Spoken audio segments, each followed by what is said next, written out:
Any business you have to put a lot of work into if you want it to be successful. I'm not gonna lie to you.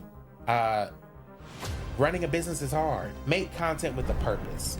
If you can build your influence, there are companies that want to pay to get their product or their brand in front of your audience.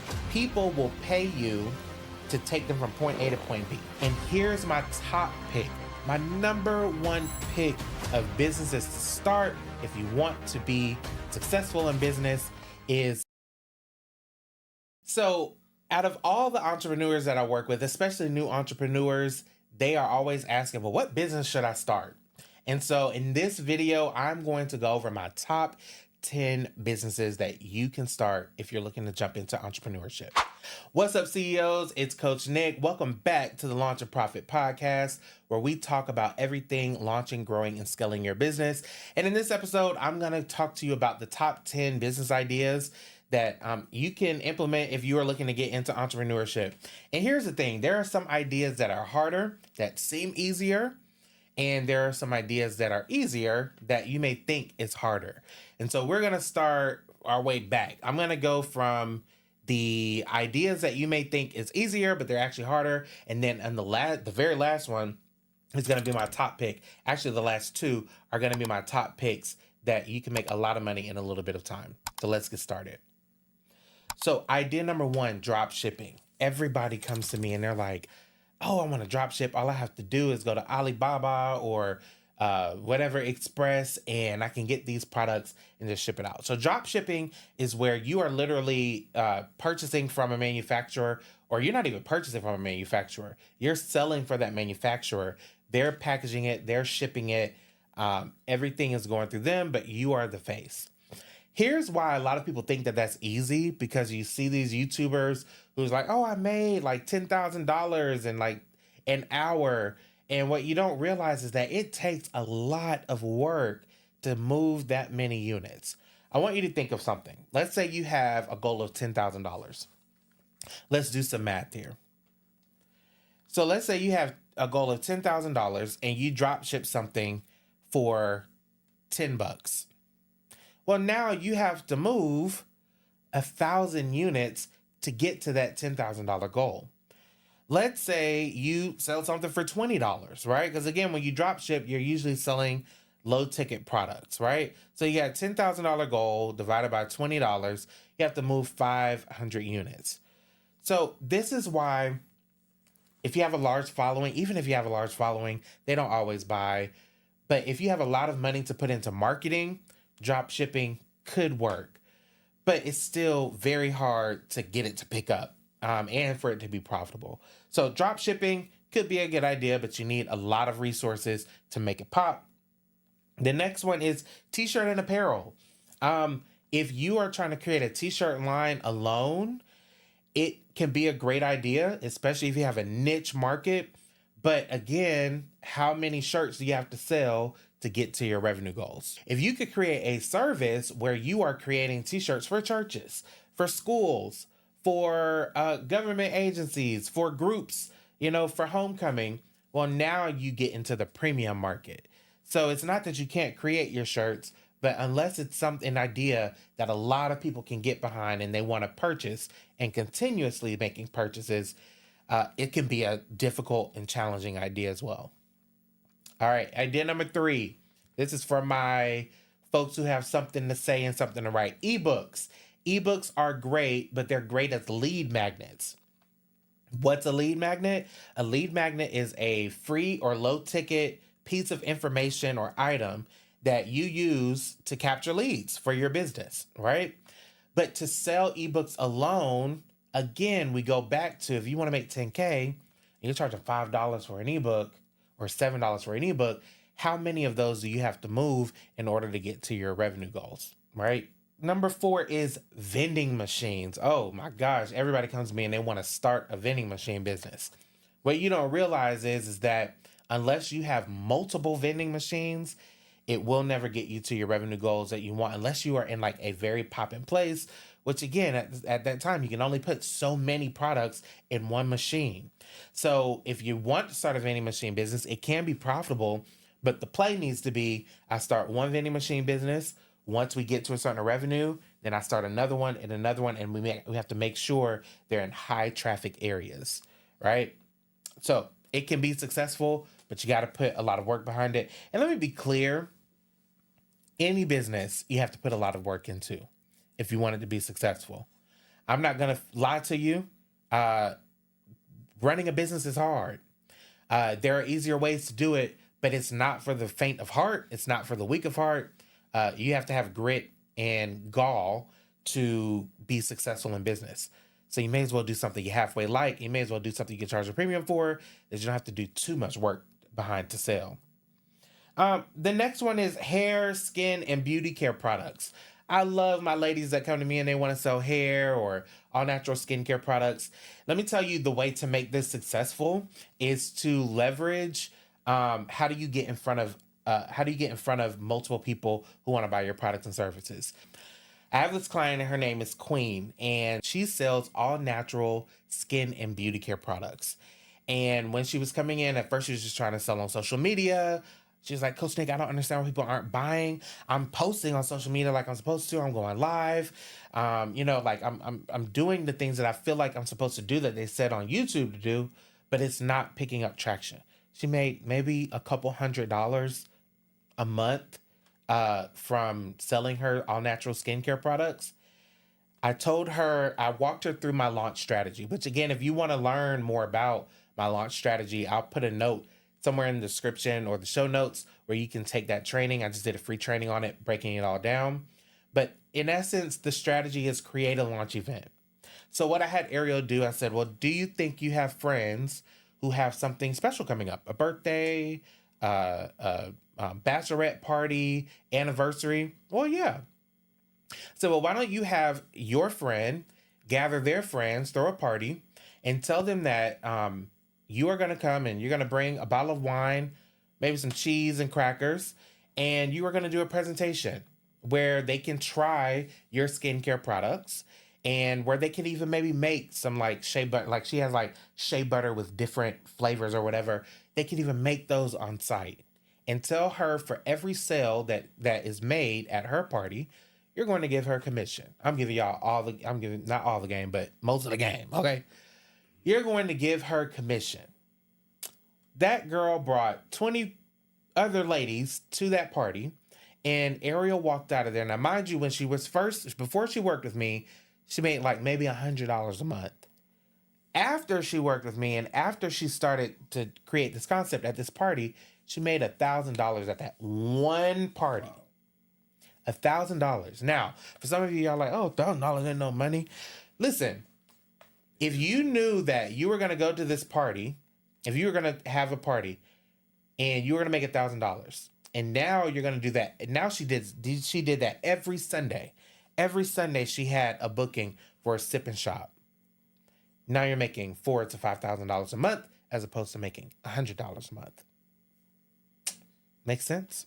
All right. Now we're getting into what I call six-figure ideas. And these business ideas, anyone can start. They're low startup cost, but high profit margins, which is why I recommend them. If you could do it, again, you could do those other ones, but listen to the strategies, right?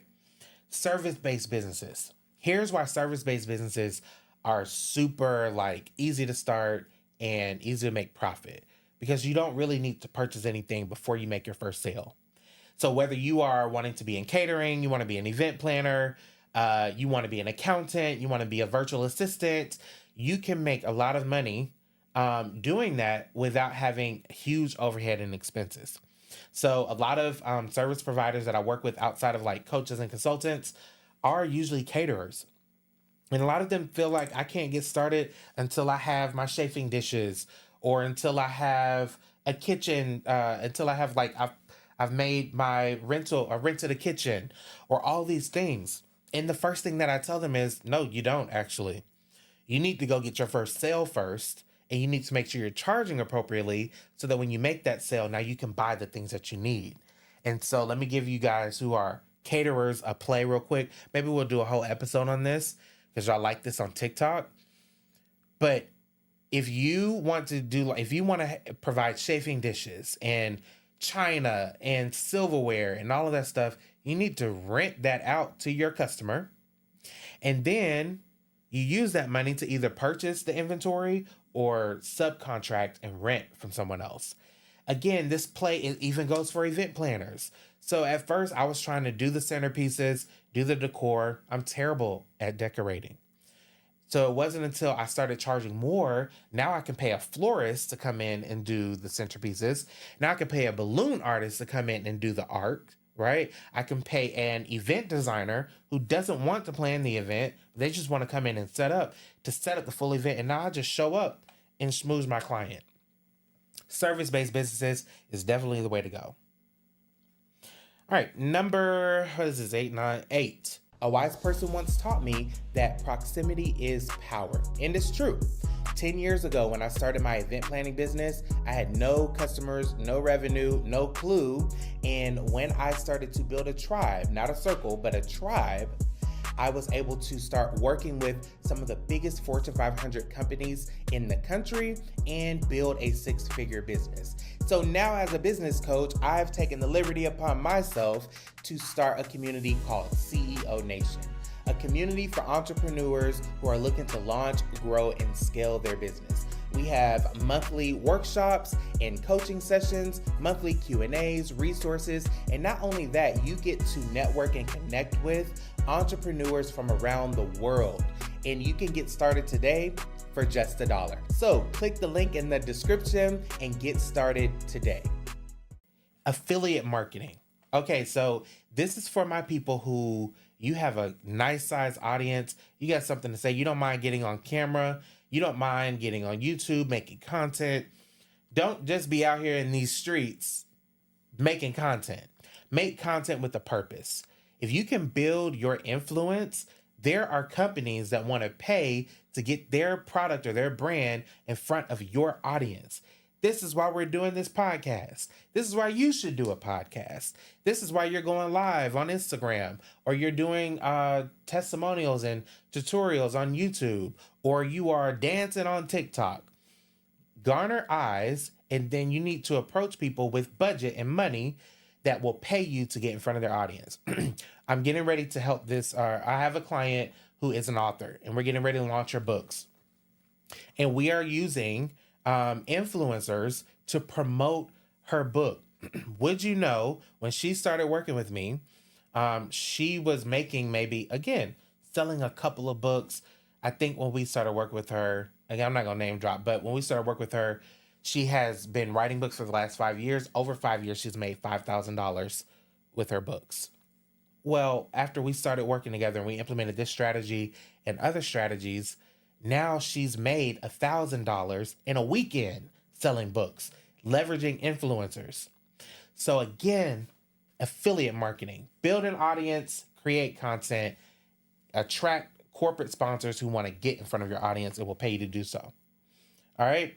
And these two are my top 2 picks. These two I feel are the easiest to do. And when I say easiest, that's relative, but the easiest to do, low startup costs, high impact, high revenue, high profit margins, and that is coaching and consulting. Everyone has experience. Everyone has a story. You need to understand, well, what expertise, what skill sets do you have? What talents and gifts do you have? People will pay you to take them from point A to point B. And a lot of times when I start working, especially with new coaches and consultants, they're like, well, who am I to charge somebody to teach them how to do a thing? And I felt the same way. When I first started as a coach and consultant, I'm like, okay, yeah, I started my event business, but who am I to teach other business owners how to build and grow a business? But what you have to understand is that while you may feel that there are plenty of people who are further along, much further along than you, there are just as equally plenty of people who are way behind you. And even if you are just 2 steps in front of them, they will pay you to show them how to take those next 2 steps, how to get from point A to point B, right? So I help people launch, grow, and scale. If you've written a book and you've gotten on the Amazon bestsellers list, you could teach other aspiring authors how to create their book and get on the Amazon bestsellers list. you have music industry experience. You could teach up and coming artists how to make it in the music industry. I just had a great episode with my creative director, who's in the background, on how he was able to learn the different things that how else would you know unless you got with someone who was in this industry that made these mistakes, teaching you how to do the same. There are people who will pay you to do that. Do you think there are people who pay you $97 a month to teach them and mentor them? Do you think there's people who will pay you $5,000 to take them through a program to help them get to the next level or to achieve a certain result that they're looking for? Abso-freaking-lutely, because I'm in this industry. All right. And here's my top pick. My number one pick of businesses to start if you want to be successful in business is SaaS, which is a a system as a service. The best thing you could do is generate recurring revenue in your business. And a lot of people think generating consistent revenue means getting a new customer every month. If you could figure out what your customers or your audience needs that can be bundled up in a system as a service, you will never have a problem with generating consistent revenue unless you stop marketing in your business. We moved to this business model a couple of, actually like 2 years ago, to where we were recommending different systems for our clients to use to run their business. And I'm like, why don't we just create a system and give that to our business owners? And there are people that pay us every month, even if they're not working with us currently, because we're providing a system as a service, right? So how can you do the same, right? So those are my 10 businesses to start that over the 50 plus businesses, successful business launches that we have done, we have been through the gamuts, we've been through the ups, the downs, the all arounds that I have seen be the most successful. Those are the strategies. Again, the ones that I mentioned at the top of this episode are a little bit more difficult, but listen, anything will work if you can work it. And what you need to understand is that you deserve to thrive and not just survive, and that this will work. I'll see you in the next episode.